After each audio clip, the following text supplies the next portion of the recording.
Folks, this is Don Schaefer, and I'm happy once again to be with you. We're having another exciting week, doing different things. I know last time we talked a little bit about dreams, how to create the rest of your life, being able to sit down and actually put a plan together, take the desires and things of your heart, writing them down on a piece of paper and having it laid before you. And I'm hoping that you've done that, because that is the first step in getting anything in life. You have to know what you want. You have to get it down on paper, and that's what we encouraged you to do last week.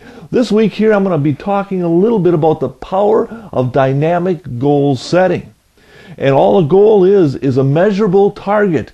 It's being able to take one of your dreams and setting aside and putting a date on there that when you want to achieve that dream. You know, it can be a year, it could be 5 years, it could be 10 years. You know, and what we always tell people, you need to grab something that's a little bit big. You know, not something that you're going to be getting done maybe next week. And that's where, if you can do that, there's great power behind it. And I'm going to quickly tell you a story that I read. And this here took place at Harvard University a long, long time ago. And there was a graduating class. And at the commencement speeches, there was a man up there that spoke to this class and told them, he says, "Folks, what you need to do to be successful in life is you need to be able to set up goals for yourself. You know, dynamic goals that will give you a target to shoot for." Well, 10 years later, they get this class back together, you know, and they do a survey with all the, at the reunion. And at the reunion, they find out that only 3% of them actually had dynamic goals set for themselves. The rest of them, there was probably about 14% that had mental goals that they had established for themselves, and they were doing fairly well. But the majority, 80-some% of them, did not have any written goals or any mental goals at all. And the most exciting thing about the whole thing is the 3%. They made 10 times as much as the remaining 97% of these people. You see, folks, we are a goal-setting being. We were created that way. We were created to set goals for ourselves, and we were created to respond to goal setting.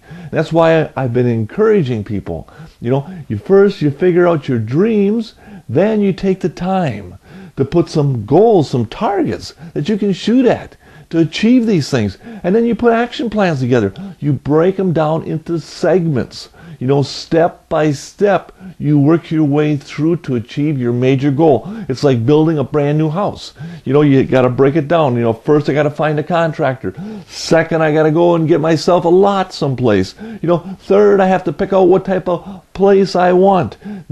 Fourth, maybe I need to go to the bank, find out if I can afford it. You know, I do these things in steps, and what happens at the end? By such and such date, you have yourself a house. It's simple as that. A lot of people never step it through, so they never achieve these things.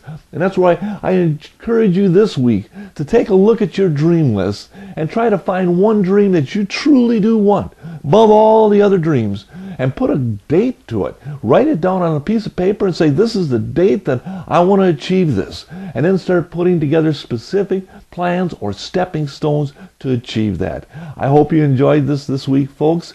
And I want to wish you a great week, and we will see you next week. Thank you so much.